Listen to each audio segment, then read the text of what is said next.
Bonjour, nous vous souhaitons la bienvenue ce soir, cet après-midi sur le plateau de Puzzle. Euh, Nous allons commencer la table ronde dans le cadre de l'exposition Hiatus. L'exposition Hiatus est un co-commissariat du Centre Jacques Brel et de Puzzle. C'est une exposition qui est visible actuellement dans les murs de Puzzle et qui traite de l'art et des nouvelles technologies. En effet, les artistes, depuis toujours, sont inspirés par la science et le progrès, mais aussi, ça va dans l'autre sens également, ils peuvent être précurseurs, leurs recherches et leur démarche artistique peuvent inspirer la science et le progrès. Donc, ce soir, nous allons accueillir des enseignants et des artistes. Je suis d'ailleurs ce soir avec Jackie Elvgot, qui est adjoint à la culture de la ville de Thionville. Bonjour Jackie. Bonjour Emmanuel. Par rapport à cette thématique de l'art et des nouvelles technologies, nous allons nous concentrer sur l'intelligence artificielle qui est diffusée dans notre quotidien aujourd'hui et avec laquelle de nombreux artistes travaillent actuellement, qui fascine et qui effraie. Donc, nous allons répondre à quelques questions avec nos invités de ce soir. Monsieur Elvgot, est-ce que vous vouliez expliquer quelque chose avant l'arrivée de nos invités? Oui, je vous remercie de me donner la parole. Bonjour à toutes et tous. Je suis présent sur ce plateau pour deux raisons. Enfin, la première qui est l'engagement et qui est représenté par l'engagement de la ville de Thionville auprès bien sûr du secteur culturel, dont je dois dire qu'il est en grande souffrance actuellement. Et bien sûr, je m'associe à l'ensemble des personnes de ce secteur, des acteurs culturels, pour leur dire à combien nous comprenons leur douleur, combien nous partageons leur souffrance. Au-delà de l'absence de travail, c'est l'absence de culture qui nous pèse tous, et nous en avons tous besoin. Donc, nous sommes là, nous les soutenons par tous les moyens possibles, et nous sommes impatients de voir le bout du tunnel et de les voir tous, bien entendu, reprendre leurs actions et offrir ces actions, bien entendu, à l'ensemble des gens, et en particulier aux Thionvillois. Ça, c'est le premier point. Le deuxième point, c'est le sujet même de cette exposition que nous réalisons. Vous n'êtes pas sans savoir que la plupart des structures sont fermées, que Puzzle est aussi fermé, que cette exposition est en partie virtuelle, c'est-à-dire qu'on va vous permettre de la découvrir, de mieux la comprendre, au travers du discours à la fois des chercheurs qui nous accompagnent, des enseignants et des artistes. Et puis, bien entendu, c'est l'homme passionné de culture qui est prêt à poser un certain nombre de questions et pour lequel l'intelligence artificielle reste aussi un questionnement important dans sa démarche parallèle avec ou sans ou contre l'art. Voilà. Merci. Merci. Donc, nous allons accueillir maintenant sur le plateau Olivier Ageron, qui est enseignant à l'école d'art de Nancy, et Bart Lamirois, qui est professeur d'informatique à à l'université de Reims. Voilà, vous pouvez vous asseoir. Hop, un de chaque côté. Bonsoir. Bonsoir. Donc, je ne sais pas dans quel ordre vous pouvez vous présenter et expliquer un peu votre travail. Vas-y Olivier, vas-y. Bonsoir, alors moi je suis enseignant à l'école d'art de Nancy. Je suis enseignant plutôt spécialisé dans une approche numérique et puis aussi des problématiques liées autour du jeu vidéo. Et c'est vrai que sur Nancy, on a une petite particularité, c'est-à-dire que l'école d'art est installée sur un campus depuis 5-6 ans, un campus qui vient de sortir de terre, qui est tout neuf, qui est vraiment superbe. Et notre école est associée à deux autres écoles, à l'école des mines de Nancy, qui est une école d'ingénieurs civils, et l'ICN Business School, qui est une école de commerce et de management. Et depuis une vingtaine d'années, on a un certain nombre d'actions en commun avec ces 3 écoles. Et moi, ce qui m'intéresse plus pour ma partie et mes problématiques de recherche, c'est véritablement le lien entre l'art et la science et d'essayer de mettre en place un certain nombre d'ateliers en commun pour pouvoir réfléchir sur ces 2 pratiques. Voilà, pour un petit peu présenter ce que je fais. Donc moi, je suis professeur à l'université de Reims, mais ce n'est que depuis cette année que j'y travaille à l'IUT de Reims. Avant, j'étais effectivement aussi à Nancy enseignant en informatique à l'école des mines et sur le campus Artem. Et par ce biais-là, du fait aussi que mes thématiques de recherche sont très fortement liées à tout ce qui est analyse de données, apprentissage automatique, ce qu'on appelle communément l'intelligence artificielle, et par la présence sur le campus, j'ai pu développer avec mes étudiants pas mal de projets en lien transversal dans le domaine culturel, par exemple. Et aussi, donc, Olivier et moi, nous animons ensemble un cours sur Artem qui travaille, qui réfléchit avec les étudiants autour de l'impact du numérique en général sur la société et l'intelligence artificielle en particulier qui aborde. Merci. Est-ce que Olivier ou Bart, vous pouvez évoquer un projet, quelque chose de concret sur lequel vous avez travaillé rapidement pour donner une idée concrète de projet au public? Moi, je peux en évoquer un. Ça fait depuis plusieurs années que du côté de ma recherche, je travaille ou j'ai travaillé avec un laboratoire de recherche à l'école d'art qui est l'ANRT, l'Atelier national de recherche en typographie, où nous avons mis en œuvre des outils d'intelligence artificielle, des outils informatiques qui permettent à des chercheurs plutôt en recherche design de formes graphiques de travailler sur des documents anciens pour essayer de comprendre quelles ont été les prémices de la conception typographique des formes des lettres au début de l'imprimerie et comment cela a pu inspirer et se prolonger dans la typographie moderne qu'on trouve sur les ordinateurs, dans les éditeurs de texte, par exemple. Oui, merci. Et toi, Olivier, peut-être dire des projets ou Oui, moi je voudrais peut-être, c'est vrai, insister, parce que ça fait à peu près une vingtaine d'années que je travaille sur des problématiques comme ça de recherche et surtout de travail qui lie l'art et la technologie en règle générale et le côté scientifique. C'est vrai que ce qui est assez intéressant de voir dans tout le travail qu'on peut mettre en place avec nos étudiants, c'est l'approche qu'ils peuvent en avoir, qui est au départ un peu différente. Et c'est vrai que faire travailler, on va dire, des scientifiques avec des artistes, c'est pas forcément évident, même si tout le monde parle en français au début. En tous les cas, on n'a pas véritablement le même langage. Et ce qu'on fait avec mon collègue Bart, c'est que depuis des années, on essaye justement de faire réfléchir les étudiants sur une sorte de base en commun. Et pour ça, on remonte relativement loin, que ça soit justement à la manière de vivre ensemble en société. Et à partir de la philosophie, plutôt d'une approche sociologique, où on essaye de travailler sur ces problématiques qui lient l'art et la science. C'est pas toujours facile, mais l'expérience nous montre que là, ça fait quand même pas mal d'années que ça marche plutôt bien, et on est vraiment satisfait de ça. C'est une réelle richesse pour les étudiants de pouvoir commencer à travailler ensemble, on va dire, dès le plus jeune âge et dès leurs études.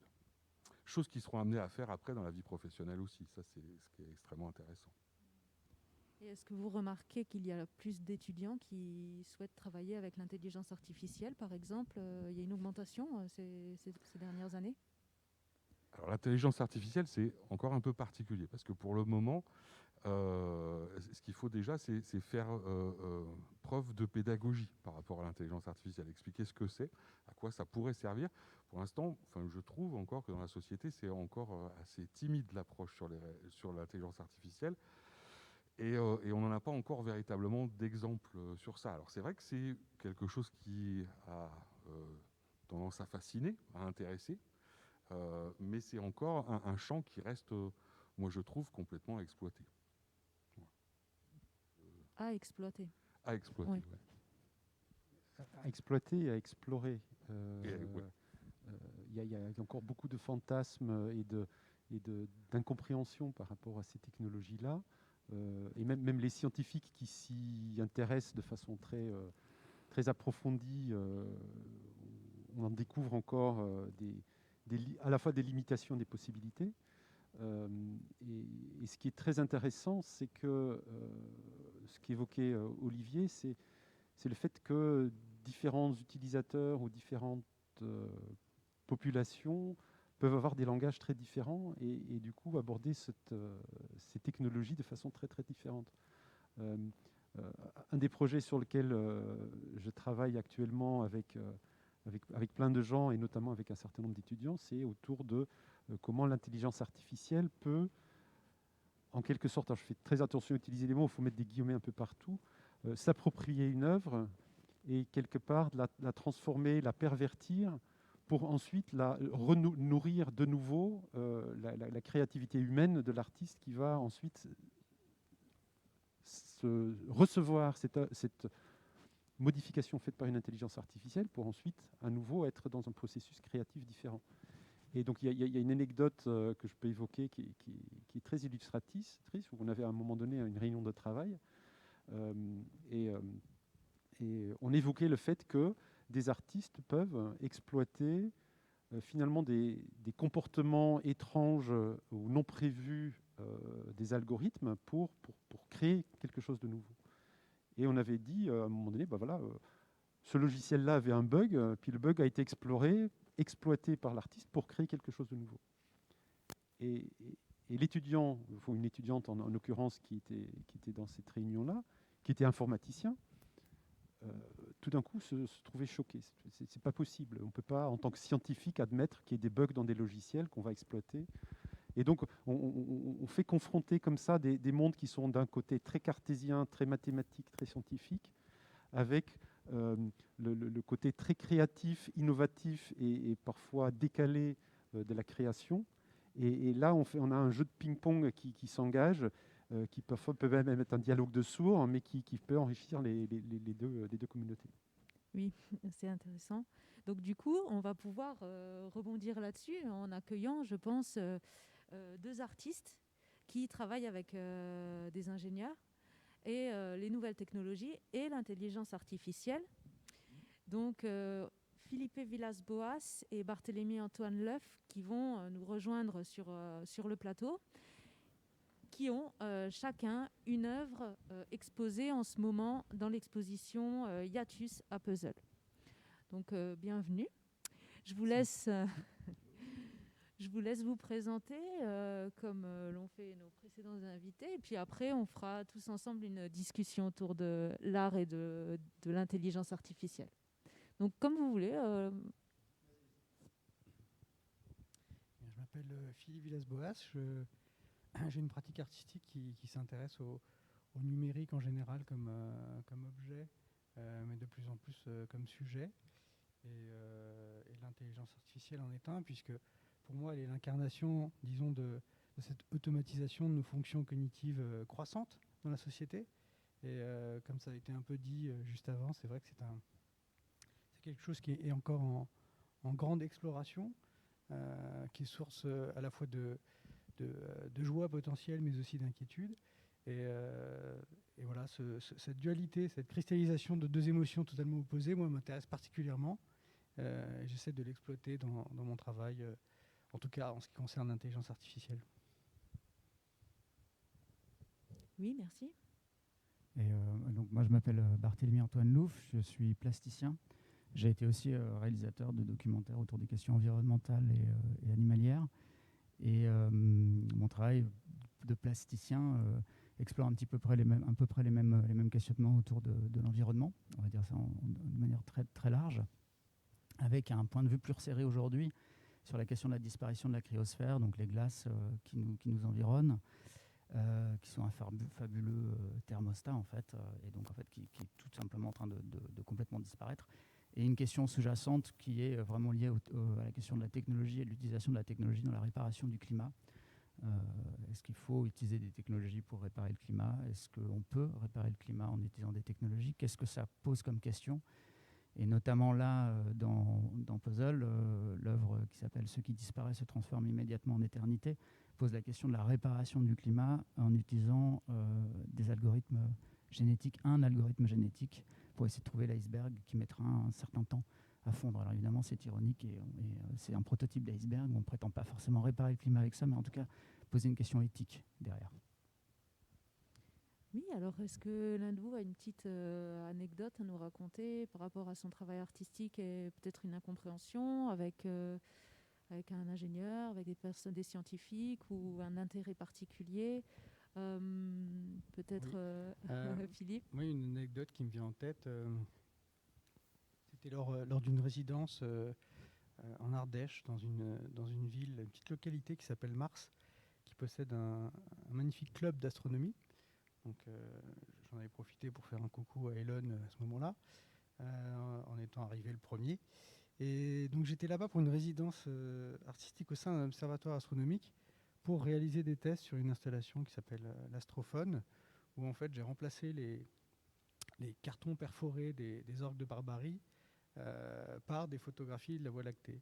Donc j'ai une partie mécanique pure et une partie algorithmique avec une intelligence artificielle qui sonifie les ondes, la lumière des étoiles. Donc ça fait à peu près 2 ans que je tourne avec et à l'époque je voulais faire une résidence et rencontrer des astronomes pour essayer de voir si finalement on ne pouvait pas travailler ensemble à adapter le dispositif pour faire en sorte que la musique ne soit plus de l'astrophotographie préenregistrée, mais potentiellement lue en live, et donc de jouer l'installation vraiment en temps réel depuis le lieu sur Terre où on se trouve, avec la partie de la Voie lactée qu'on peut qu'on peut observer d'où on se trouve. Et en fait, à ce moment-là, l'équipe d'astronomes n'était absolument pas équipée pour passer à cette phase de test-là. Moi non plus, en termes de programmation, finalement, je n'avais pas les moyens de le faire. Et on a mis de côté le projet. On a mis de côté, disons, l'aspect purement informatique et la collaboration qui était censée naître pendant cette résidence. Et on a fait quelque chose de très simple. Ils m'ont décrit point par point leur métier. Ils m'ont appris à manipuler leur télescope de 600 mm. J'ai été formé en fait comme ils forment tous les membres du club d'astronomie. C'était vraiment un télescope magnifique, très grand, automatisable, automatisé. Ils faisaient de la spectrogrammétrie à l'époque, donc ils analysaient pendant 6-8 heures l'image d'un objet céleste, et avec cette analyse, ils en tiraient des conclusions sur la composition et l'activité. Et donc, au final, ce qu'on a fait là, moi, j'ai trouvé ça assez édifiant, parce que leur métier, j'ai compris que c'était de passer du temps à éliminer les biais. Ils refroidissent au maximum leurs capteurs pour avoir un minimum de bruit.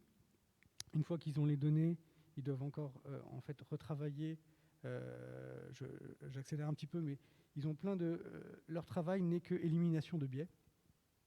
Et du coup, ça m'a fait tilt. Je me suis dit, mais c'est fou, parce que les data scientists aujourd'hui qui travaillent en intelligence artificielle travaillent justement à la construction et à l'architecture des modèles, mais travaillent moins ou commencent à peine à travailler sur justement l'élimination des biais. Et je me suis dit, il faudrait que tous les data scientists aillent faire un petit stage d'astronomie, parce que du coup, ça donnera des idées en fait potentiellement de process, ou en tout cas peut-être aussi un peu d'humilité peut-être par rapport à ce qu'on peut produire avec un instrument technique. Et voilà, c'était ça mon anecdote. Pardon, j'étais un peu long. D'accord, non, mais il n'y a pas de problème, merci. Et vous, Barthélémy, vous avez peut-être quelque chose à nous raconter? C'est sur un projet sur lequel je travaille actuellement, donc c'est presque une anecdote qui est en cours. Ma prochaine installation pose un certain nombre de questions autour de l'exploitation de l'Antarctique et de la réparation d'un Antarctique fictionnel. Et je suis allé voir des chercheurs donc à l'URAI, qui travaille donc plutôt dans le génie frigorifique, donc pas exactement l'intelligence artificielle. Mais en discutant avec eux de mon projet d'installation, je me suis rendu compte qu'on était à peu près sur les mêmes terrains d'imaginaire et les mêmes terrains d'exploitation de cet imaginaire-là. Et on est arrivé à une conclusion assez simple qui était, plutôt que d'essayer de réparer finalement le sol d'un Antarctique en train de fondre en posant des tubes frigorifiques comme ça se fait en Alaska, on pouvait peut-être envisager d'introduire à l'intérieur de la glace un procédé chimique pour essayer d'améliorer finalement la résistance de cet iceberg-là.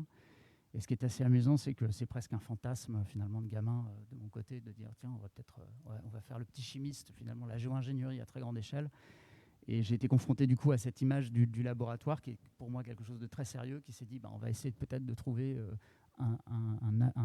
quelque chose un additif finalement à cette fameuse glace, et qui allait me servir moi dans ma fiction, et qui était par extension ou par rebond quelque chose qui va leur servir à eux, puisque jusqu'à présent on ne maîtrise la chaîne du froid que en maîtrisant les conditions qui créent du froid, qui permettent d'obtenir du froid. Et là, c'était de maîtriser tel quel le procédé frigorifique de la glace même, en ajoutant une matière à l'intérieur pour l'empêcher de fondre. Et il y avait quelque chose d'assez amusant dans cette rencontre-là, puisque à la fois la recherche que moi je menais sur ces questions autour de la réparation du climat, qui relevait vraiment de la fiction et d'une question éthique pour moi, et donc qui n'avait pas de but autre que de poser ces questions-là, était devenu pour eux un réel enjeu de recherche, mais pour des besoins spécifiques liés au laboratoire, qui leur permettaient ensuite de développer d'autres projets. Voilà. Ouais, c'est super quand ça se passe comme ça. Je vois, Olivier, que vous hochez la tête. Oui, vraiment, parce que même quand on travaille avec les étudiants, ce type d'approche arrive souvent, parce que, donc, comme on vous l'a expliqué, on a des étudiants de 3 écoles différentes, donc vraiment des scientifiques, plutôt des managers et puis des artistes. Et assez souvent, de par leur formation universitaire, le manager et le scientifique, ils ont des habitudes de travail qui sont hyper formatées et hyper rapides. Et on leur soumet une question et tout de suite, ils commencent à bosser chacun de leur côté, paf, paf, paf, et ça démarre et le projet est déjà sur les rails. Et par contre, on a notre étudiant en école d'art qui arrive là-dessus, dans l'équipe, et puis qui pose une question toute con, genre, mais super, mais les gars, ça sert à quoi? Et là, en fin de compte, il y a plein d'autres questions qui découlent de ce « et là, ça sert à quoi ?» Et d'une certaine manière, c'est un peu comme ça qu'on travaille, parce qu'ils remettent tout à plat, tout à zéro, pour pouvoir travailler sur une autre approche du truc. Et c'est là où ça devient vraiment intéressant, quoi. Je trouve qu'on voit apparaître une génération de plasticiens, d'artistes qui sont extrêmement proches du milieu scientifique. C'est quelque chose de neuf qui n'existait pas avant et qui arrive en quantité plus importante. Mais si on allait un petit peu plus loin, comment vous expliquez finalement cet attrait, en particulier, puisque le sujet est au niveau de l'intelligence artificielle, de la plupart des artistes? Ça ne concerne pas uniquement que les plasticiens. Il y a de la musique qui sort actuellement, il y a des images qui sortent bien entendu aussi. Donc on voit finalement un grand nombre d'artistes travailler avec de l'intelligence artificielle, obtenir des résultats même. On n'en est plus à l'expérimentation, quoique c'est une expérimentation permanente, mais obtenir des résultats. Et qu'est-ce qui fait que le milieu artistique, les artistes, le milieu culturel s'intéressent de plus en plus aux moyens proposés? Alors, grande question qu'on verra après, ce sera peut-être la deuxième partie. Est-ce que c'est un moyen, est-ce que c'est la muse ou est-ce que c'est un outil? On en parlera certainement après, mais moi je suis assez surpris de voir qu'effectivement les artistes sont de plus en plus intéressés par l'intelligence artificielle. Alors, si je peux me permettre, alors, loin de moi la prétention de m'y connaître en art et en histoire de l'art. Il y a des gens ici qui sont bien plus calés que moi. Je pense que c'est tout à fait naturel. Je pense que l'artiste, de façon générale, s'est toujours positionné dans son temps avec les outils qu'il avait à sa disposition.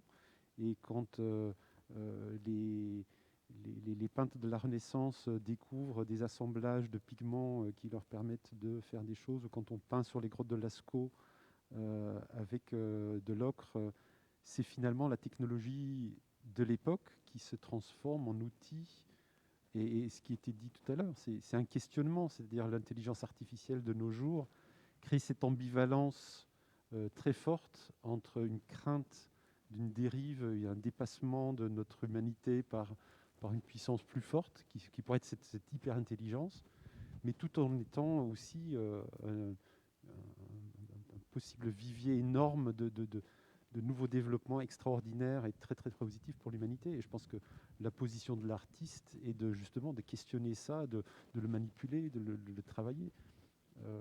Et donc c'est voilà, le temps qui le veut et l'outil qui est là. Enfin, ça c'est mon opinion, je ne sais pas si...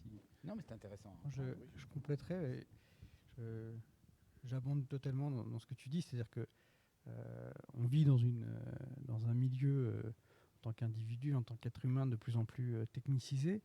Donc, fatalement, notre attention aussi, qu'on soit artiste ou pas, se tourne vers la question technique, la question de l'objet technique, la question du progrès et de sa promesse, la question de l'innovation, qui est une question...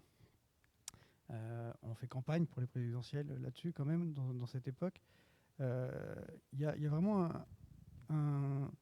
plus qu'un goût, il y a une tendance profonde de nos sociétés contemporaines occidentales à croire en ce progrès technique et à son imaginaire. Et pour répondre plus précisément à cette question, parce que je la trouve intéressante, c'est-à-dire, mais au fait, oui, d'accord, on est dans un monde de plus en plus technicisé, mais au fond, pourquoi les artistes s'intéressent autant à ça ? Pour moi, une partie de la réponse, en tout cas, se trouve dans ce mythe que d'ailleurs j'essaye de mettre en scène avec l'installation qui est présentée ici, qui s'appelle The Punishment. Et ce mythe, c'est un vieux mythe, aussi vieux que l'humanité. C'est le mythe de la créature qui échappe au créateur. Et pourquoi l'intelligence artificielle, finalement, vient le réveiller à ce point ? Eh bien, de mon point de vue, c'est justement parce qu'elle prend racine dans cette histoire qui veut que, finalement, à chaque fois que l'humanité se crée un nouvel objet, un nouveau golem, elle finit toujours par se sentir déséquilibrée, mise en danger par sa propre création. Or, les machines, les objets techniques sont nos enfants d'une certaine façon. On pourrait même les qualifier de typiquement humains et non pas de machines, puisque c'est nous qui les avons produits. Ce qui me permet d'une certaine façon d'écarter cette bataille qu'on nous resserre tout le temps autour de l'opposition homme-machine. Faux problème.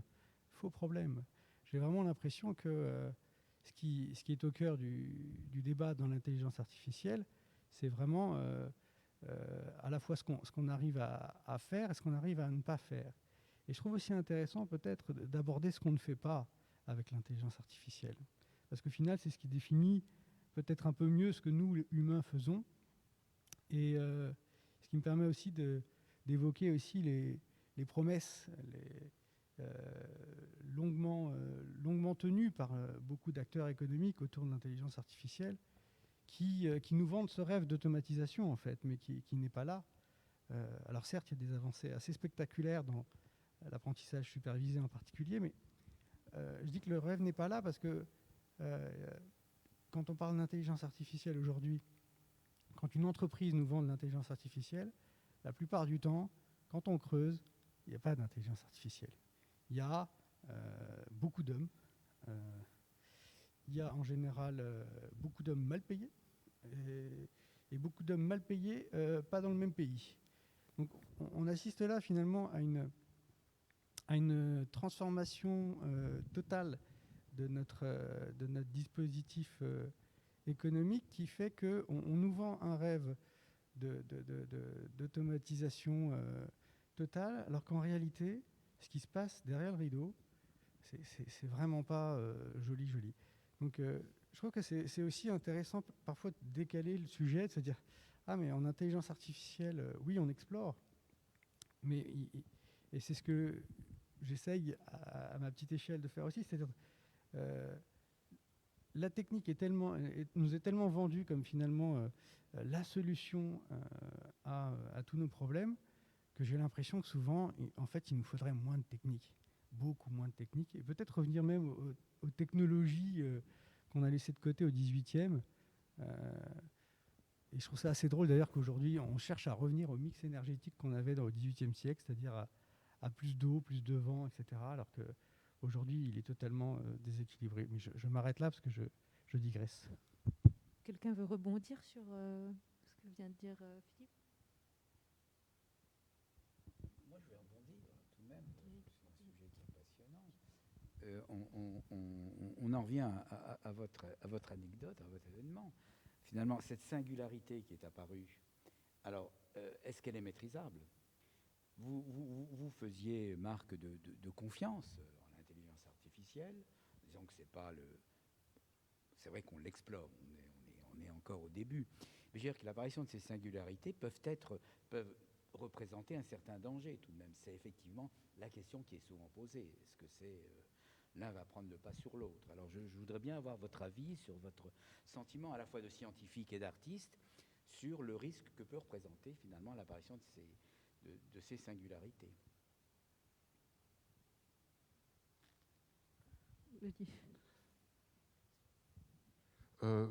De ces singularités, comment qui pourraient provoquer un danger pour l'homme vis-à-vis des machines, c'est ça?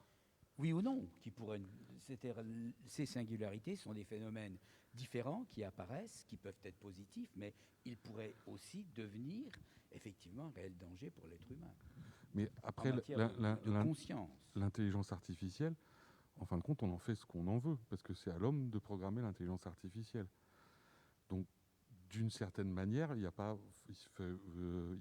forcément de danger. Ça dépend comment elle est programmée. Après, moi, ce que je trouve plutôt sain, c'est que justement les artistes s'emparent de ces questions-là et qu'elles ne soient pas forcément laissées, comme ça peut l'être, on va dire, à un certain nombre de grandes sociétés multinationales, genre des GAFAM, qui sont en train de travailler sur l'intelligence artificielle en ce moment. Et c'est les choses qu'on nous promet, et qu'on nous prédit et qu'on nous vend. Mais justement, le fait que d'autres personnes, comme les artistes, s'intéressent à ces questionnements-là, je trouve qu'il y a quelque chose, une sorte de réaction assez saine de l'humain par rapport à ce que peut être l'intelligence artificielle. Mais enfin, moi, je trouve qu'il y a, pour le coup, je veux dire, on n'est pas non plus dans des dystopies ou justement qui viennent de la science-fiction, du danger des machines par rapport à l'humain. Vu que c'est l'humain qui programme les machines, il n'y a pas de souci. Reste à savoir comment est-ce qu'on les programme. Ça, c'est autre chose. Donc vous avez, vous, une parfaite confiance en l'évolution de la situation. Confiance en l'homme, oui. Humain, parce du que, coup. Ouais, confiance en l'homme, ouais, bien sûr. Mais il y a toujours cette crainte, juste, je voulais dire, c'est vrai que quand il y a une nouvelle technologie, on a l'impression qu'elle va faire disparaître en fait quelque chose, mais ça n'arrive jamais. Finalement, ça n'arrive jamais. La peinture, elle est encore là aujourd'hui et elle dialogue. Donc en fait, plus on avance dans les découvertes, plus on avance dans le progrès, plus le choix est large en fait. Et c'est passionnant pour les artistes de naviguer en fait parmi tous ces choix-là. J'allais rajouter un truc. En fait, tu as exactement. J'allais plus ou moins prendre le même biais que toi, donc c'est très bien. Et c'est marrant que tu aies terminé avec ces formes de films de science-fiction dystopiques. Je pense aussi que voilà, notre imaginaire aujourd'hui d'humain est nourri par une certaine forme de science-fiction. On a tous en tête Terminator et compagnie. Qui représentent une certaine forme de singularité de la machine qui a repris le pas sur l'être humain. Mais je crois que nous, notre place d'artiste aujourd'hui, c'est alors questionner évidemment l'utilisation de ces fameuses technologies, notamment l'emploi de ces technologies par les GAFAM, comme tu le disais très justement. Aussi par rapport au fait qu'on nous vende demain la Smart City qui va permettre d'atteindre une certaine sobriété énergétique, un certain fonctionnement, on va dire, plus sain de la société. Et je crois que nous, notre place d'artiste aujourd'hui, c'est aussi d'être des faiseurs de récits, on va dire, alternatifs. C'est-à-dire que pour contrer tout cet imaginaire, soit très utopique de la Smart City ou très dystopique de cette singularité de la machine qui va écraser tout être vivant, tout humain sur la planète. Nous, notre place à nous aujourd'hui, c'est d'entrevoir en fait des futurs possibles, probables, autres, avec ou sans intelligence artificielle, avec ou sans technologie. Mais voilà, nous, notre place, elle est peut-être à cet endroit-là, justement, de ces questions sur la technologie. Enfin, je vois le regard de Philippe, mais...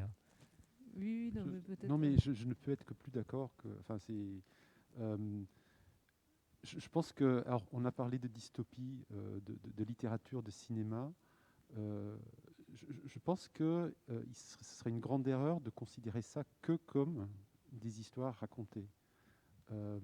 Quand on regarde, si on relit la littérature science-fiction des années 50, 60, il y a des artistes, ou si on regarde aussi des dystopies au cinéma, il y a des gens des artistes qui ont poussé un raisonnement au bout et qui sont allés vraiment au bout d'un raisonnement, dire mais qu'est-ce qui se passerait si.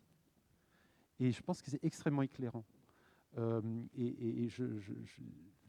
L'art et le rôle de l'artiste, c'est justement d'amener l'homme à réfléchir dans des situations qui, le train-train quotidien ou l'optimisation économique ou scientifique ne se pose pas. Et je rebondis sur quelque chose qu'Olivier avait évoqué un peu plus tôt dans nos équipes d'étudiants qui regroupent donc les trois écoles, école de commerce, école d'ingénieurs et école d'art. Très très très souvent, j'allais presque dire, c'est presque systématiquement, quand on a des projets comme ça avec nos équipes. Alors les équipes sont souvent un peu déséquilibrées. Il y a toujours beaucoup moins d'étudiants d'école d'art parce qu'il y a moins d'étudiants et beaucoup plus d'ingénieurs et d'écoles de commerce. Et souvent quand ils ont des projets, les deux, écoles de commerce et écoles d'ingénieurs, ils ont une consigne, ils ont une optimisation, ils foncent, ils sont efficaces, ils abattent du travail, tac, tac, tac, tac, tac, ça va bien. Et souvent, les étudiants d'école d'art, ils sont un peu en retrait. Ils ne rentrent pas dans ce jeu-là. On se demande s'ils sont en train de rêver. Et puis tout d'un coup, Olivier disait tout à l'heure à quoi ça sert. C'est même pas ça. Parfois, l'étudiant arrive et il prend l'objet, virtuellement. Et souvent, il se dit, mais qu'est-ce qui se passerait si? Après, il y a des points de suspension. Et souvent, ça jette un blanc. Et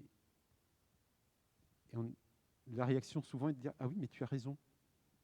Qu'est-ce qui se passerait si ?» Et je pense que là, cette articulation, elle est fondamentale. Et c'est ça qui fait avancer les choses. Et c'est ça qui rend confiant dans ce genre qui peut rendre confiant dans l'avenir de l'humanité. Enfin, je pourrais continuer encore longtemps, mais je vais peut-être laisser la parole aux collègues autour. Non, mais je vais continuer. Je pense que la critique, elle est essentielle. Moi, je pense que c'est important d'ajouter les virgules, de raturer les mots ou de trouver les mots justes quand un texte ne plaît pas ou quand une utilisation d'une certaine technologie peut nous sembler abusive, excessive. De l'autre côté, pied gauche, pied droit, j'aime bien dire, c'est intéressant. Et nous, artistes, avec les scientifiques ou sans, mais on a la possibilité, finalement, on a une place assez sympathique, je trouve, qui est une place de chercheur, qui est une place pleine de potentialités. Et ces potentialités, du coup, c'est vrai par rapport à l'intelligence artificielle, mais on a envie de la détourner, quoi. On a envie de chercher d'autres buts que le but marchand. Il y a pas plus tard que, je crois que c'était il y a 2 ans, je voyais une université à Bologne qui fanfaronnait sur Twitter en disant c'est génial, on a développé un algorithme de pricing. Donc le pricing, c'est donner un prix à un service ou un produit sur Internet. Mais ce prix et ce service, en fait, on ne paye jamais le même prix, puisque selon les données que les data brokers possèdent sur nous, mais ce prix va varier. Et l'Université de Bologne disait qu'ils avaient travaillé un algorithme qui était capable de partager des informations avec un autre algorithme de pricing si jamais ils se rencontraient quelque part sur Internet, et que les deux algorithmes pouvaient profiter de la connaissance des bases de chacun d'eux.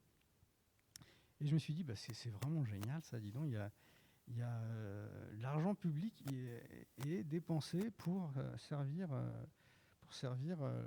uniquement le marchand. Enfin, je reviens là-dessus, mais je trouve qu'on est à une époque en fait où il faudrait essayer de se servir des moyens qu'on a pour servir le bien public, c'est-à-dire avant de servir le marchand.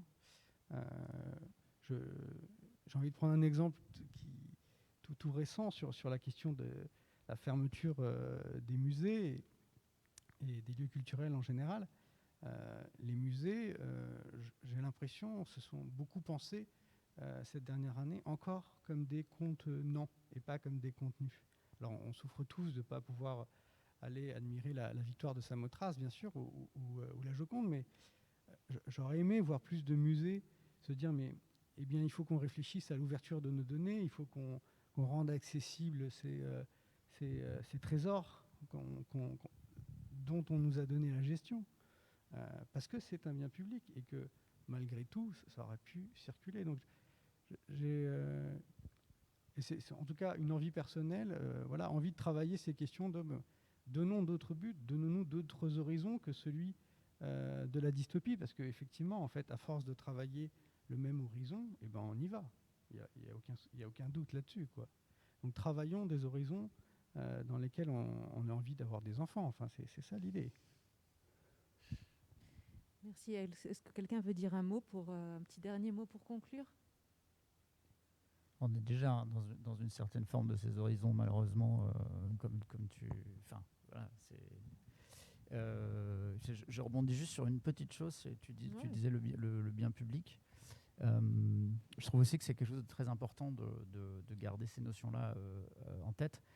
Et j'ai été assez frappé, c'est une autre anecdote du coup, d'un laboratoire avec lequel je travaille, où j'ai appris que beaucoup des financements finalement de ce laboratoire-là, qui est le CNRS, venaient d'une boîte privée qui s'appelle Thales, donc de l'armement.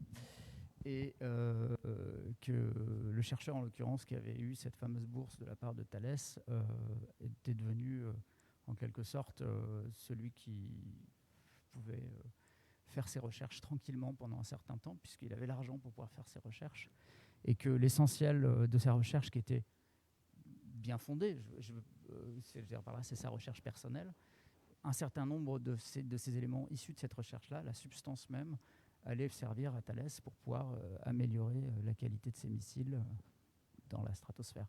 Donc il y a quelque chose aussi enfin là on a complètement dérivé par rapport à l'intelligence artificielle, mais il y a quelque chose de justement quel futur on veut et comment est-ce qu'on veut se projeter dedans. Pour moi, c'est indépendamment des questions d'intelligence artificielle, c'est juste aussi comment, et je reviens sur la question du récit qui pour moi est très forte, comment est-ce qu'on invente des nouveaux récits à partir de ce qu'on a aujourd'hui et quel est notre rôle, nous, d'artistes, quel est notre rôle de chercheur, quel est notre rôle de professeur, justement pour transmettre finalement ces besoins de récits et de futurs alternatifs, en conciliant tout le monde, puisque malheureusement, on a déjà une part qui est déjà soumise à des algorithmes, on a déjà une part qui est déjà soumise à un certain nombre de bouleversements climatiques, on a déjà une part qui est soumise à la notation sociale et compagnie. Comment est-ce qu'on fait aujourd'hui pour amener ces questions-là sur la table et se faire surtout précepteur auprès d'un grand public ?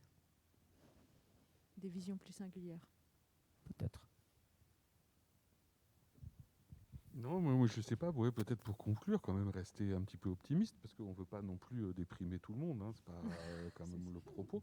Mais je pense, oui, avoir foi en l'homme, et puis ce que tu as dit, Philippe, aussi, qui était intéressant sur justement l'ouverture des données et des datas, et être sur des solutions plus open source, sur ce genre de choses, oui, ça pourrait être une solution et une optique à envisager pour les intelligences artificielles, et qui pourrait être assez intéressante, et pas forcément garder que ça de manière marchande sur des entreprises privées ou d'armement ou d'analyse de data des GAFAM et autres. Ouais. Mais moi, je suis optimiste. Ouais, non, j'ai confiance en l'homme. On va s'en sortir quand même. Très bien. Vous vouliez dire quelque chose aussi ? Je sais pas, je pourrais... Parlez je pense longtemps, que... je sais. Mais allez-y. Mais... non, enfin, il y a plein de choses qui ont été dites sur lesquelles je pourrais rebondir. Je pense que oui, il faut que la société et les citoyens s'en accaparent. Et l'ouverture des données et l'ouverture des algorithmes, l'open source en fait partie. Je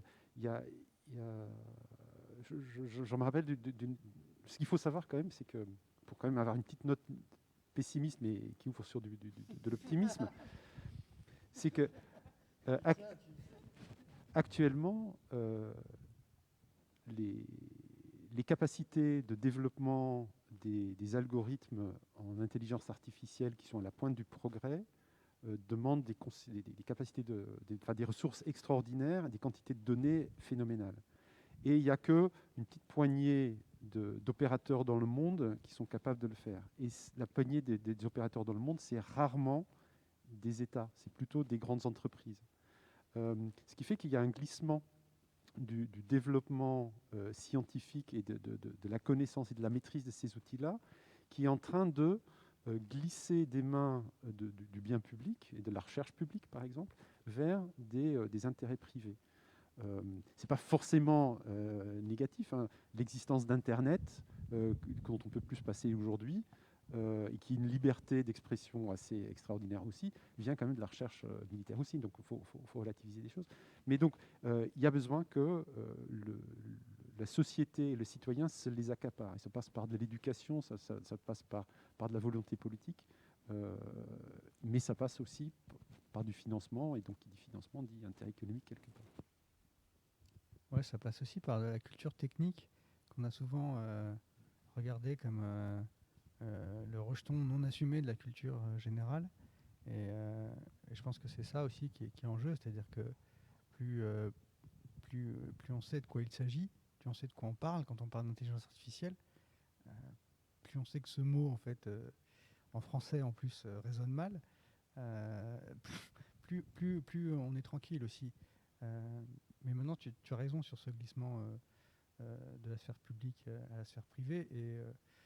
Et c'est vrai que en tant qu'État, et même en tant que même au niveau supranational, on n'est pas équipé. Hein. Alors on arrive de temps en temps à les limiter un petit peu, mais c'est une vraie problématique et qui donnera lieu à d'autres tables rondes, je pense.